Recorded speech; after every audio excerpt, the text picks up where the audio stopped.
Safnya orang laki yang terbaik adalah yang di depan. Yang paling buruk adalah di belakang. Safnya orang perempuan yang paling baik adalah yang di belakang. Yang paling buruk yang di depan. Nah, berarti pakai takbir itu hukumnya apa? Ayo, hukumnya apa? Ya bid'ah itu. Cuman bid'ah hasanah, itu kan? Bismillahirrahmanirrahim. Assalamualaikum warahmatullahi wabarakatuh. Alhamdulillah wassalatu wassalamu ala Rasulillah. Allahumma sholli ala Muhammad wa ala ali Muhammad. Alhamdulillah kita bertemu kembali di channel Cahaya Hidayah. Jadi teman-teman semuanya, di video kali ini saya akan membahas tentang syubhat yang dilontarkan oleh Ustadz Hadrami, yaitu masalah tabir, pembatas sholat. Jadi beliau membawakan hadis Bukhari, dan hadis itu sahih. Beliau mengatakan, shaf yang paling baik untuk laki-laki adalah di depan, dan shaf yang paling buruk untuk laki-laki adalah di belakang. Kemudian, shaf yang paling baik untuk perempuan itu ada di belakang, dan shaf yang paling buruk untuk perempuan adalah di depan. Jadi, beliau mengatakan tentang masalah tabir. Di zaman Nabi SAW itu tidak ada tabir ataupun pembatas, ya. Kemudian di zaman sekarang ada, nah maka itu adalah bid'ah hasanah. Itu kata beliau. Nah, teman-teman semuanya, mari kita simak yang lebih detail tentang videonya. Ya, itu hadis. Sahih hadisnya. Nah, Rasulullah Muhammad SAW tidak mengatakan mulai besok pakai tabir. Enggak. Ya. Nabi hanya mengatakan shafnya orang laki yang terbaik adalah yang di depan.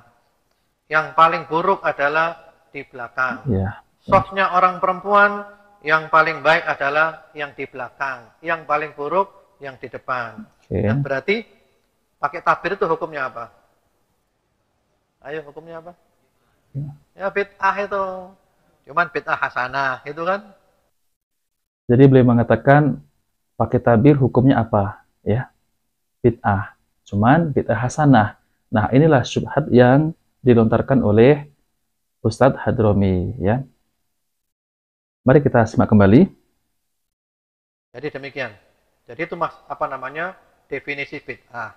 Ini penting Bapak Ibu. Saya dulu juga punya pemahaman bid'ah itu sangat sempit. Karena buku yang kami baca dulu dari satu sumber. Dulu itu beliau mengatakan pemahaman dulu ya beliau tentang masalah bid'ah itu sempit. Karena beliau membaca dengan satu sumber saja. Dan beliau ini mengaku muridnya Syekh Shalih Utsaimin, yaitu ulama besar Saudi, ya. Tapi bertentangan dengan gurunya sendiri. Nah, teman-teman semuanya, mari kita simak ya tentang masalah tabir ini, ya. Nah, teman-teman semuanya, jadi saya akan bacakan yaitu tentang pembatas shaf pria dan wanita, ya. Yaitu di sini ada pertanyaan, bagaimana menurut sunnah bahwa sholat berjamaah di masjid atau tempat lainnya antara shaf laki-laki dan wanita tidak dibutuhkan hijab atau pembatas karena tidak adanya dalil yang menjelaskan tentang hal itu secara khusus. Jadi teman-teman semuanya ya, di zaman dahulu memang tidak ada tabir ya ataupun pembatas antara laki-laki dan perempuan. Jadi kemudian di zaman sekarang ini ada tabir atau pembatas ya. Karena di zaman Nabi SAW itu para sahabat Nabi ya, itu keyakinan keimanannya itu sudah kokoh ya. Pandangan para sahabat dahulu itu ya, itu terjaga karena keimanannya tinggi. Berbeda dengan dalam keadaan sekarang ini ya, yaitu menyebarnya fitnah di mana-mana, apalagi yang zaman sekarang ini, yaitu fitnah wanita ya, fitnah perempuan. Maka dari itu para ulama membuatlah pembatas antara laki-laki dan perempuan. Karena tujuannya agar tidak terjadi fitnah di dalam masjid, yaitu saling mandang-memandang antara laki-laki dan perempuan ya. Berbeda dengan keadaan dan kondisi ya ketika di zaman Nabi Shallallahu Alaihi Wasallam. Karena di zaman Nabi Shallallahu Alaihi Wasallam itu para sahabat keimanannya sudah kokoh ya. Jadi para sahabat itu bisa menghindari pandangan antara laki-laki dan perempuan. Maka di zaman itu tidak ada tabir. Nah, teman-teman semuanya, jadi saya akan bacakan ya, yaitu tentang masalah tabir ya. Memang pada zaman Nabi SAW tidak ada hijab atau pembatas antara shaf laki-laki dengan wanita di dalam masjid. Hal ini ditujukan oleh banyak hadis antara lain.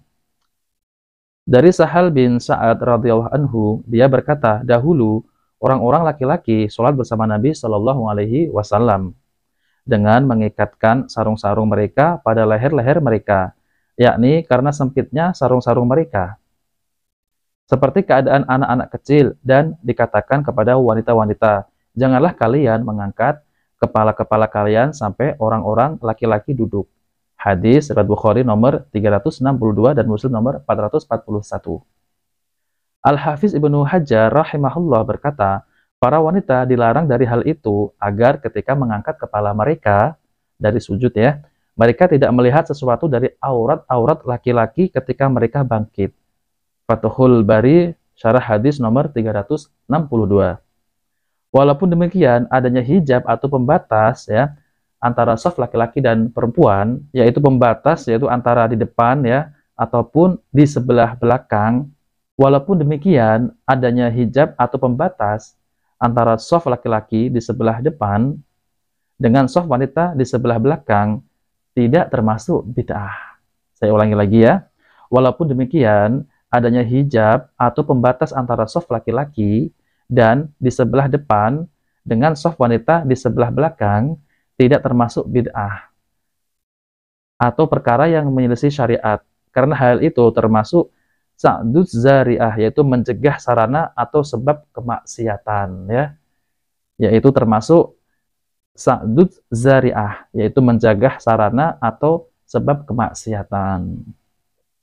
Jadi perlu diketahui, agama menganjurkan jauhnya wanita dari laki-laki termasuk di tempat-tempat sholat. Sehingga shaf terbaik laki-laki adalah yang terdepan. Sedangkan shaf terbaik wanita adalah yang paling akhir. Karena memang ujian bagi laki-laki yang paling berat adalah tentang wanita. Demikian juga adab wanita yang melakukan sholat berjamaah pada zaman Nabi Shallallahu Alaihi Wasallam. Mereka segera bangkit dan pulang setelah imam mengucapkan salam. Sehingga tidak ikhtilat berdesak-desakan dengan laki-laki di jalan. Adapun sekarang, bahkan semenjak lama keadaan wanita sudah berubah. Kemudian, teman-teman semuanya, Syekh Abdul Muhsin bin Hamad Al-Abbad membantah seseorang penulis dari Kuwait yang bernama Yusuf Hashim Ar-Rifai ketika dia menganggap pembatas antara laki-laki dengan wanita di Masjid Nabawi merupakan bid'ah yang buruk. Nah, jadi ini sama halnya yang dikatakan oleh Ustadz Hadrami tadi ya, yang mengatakan bahwa pembatas antara laki-laki dan perempuan di zaman sekarang ini adalah bid'ah. Kemudian dimasukkan dalam bid'ah hasanah. Semestinya tidak ada bid'ah hasanah ya, semua bid'ah adalah sesat.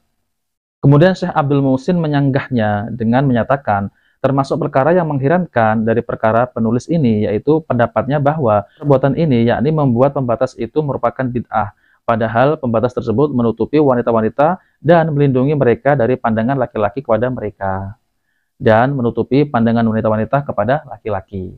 Syekh Abdul Muhsin juga mengatakan, pada zaman ini keadaan para wanita sudah banyak berubah. Terjadi pada mereka tabaruj, memperlihatkan keindahan wanita, menampakkan aurat atau menampakkan wajah, dan mudah untuk mencapai ke kota Mekah dan Madinah bagi laki-laki atau wanita. Demikian juga telah terjadi pelebaran yang luas pada kedua masjid yang mulia. Wanita datang menuju kedua masjid itu dari berbagai arah, dan dikhususkan bagi mereka tempat-tempat tertentu, serta dibuatkan pembatas-pembatas agar para wanita tidak bercampur dengan laki-laki. Maka apakah yang menghalangi dari pembatas ini ya? Bahkan bagaimana boleh ya penulis itu menyatakan sebagai bid'ah yang buruk. Wallahu alam. Jadi teman-teman semuanya ya, pembatas antara laki-laki dan perempuan itu tidak bid'ah ya. Seperti yang saya katakan tadi, yaitu melindungi agar ya tidak saling melihat, saling memandang ya. Karena hal itu termasuk sa'aduz zari'ah, yaitu mencegah sarana atau sebab kemaksiatan ya. Dan itu bukan bid'ah. Maka itulah terpatahkan syubhat-syubhat seperti itu ya. Demikian teman-teman semuanya, jika video ini bermanfaat, jangan lupa like dan subscribe di channel Cahaya Hidayah. Wabillahi taufiq wal hidayah. Wassalamualaikum warahmatullahi wabarakatuh.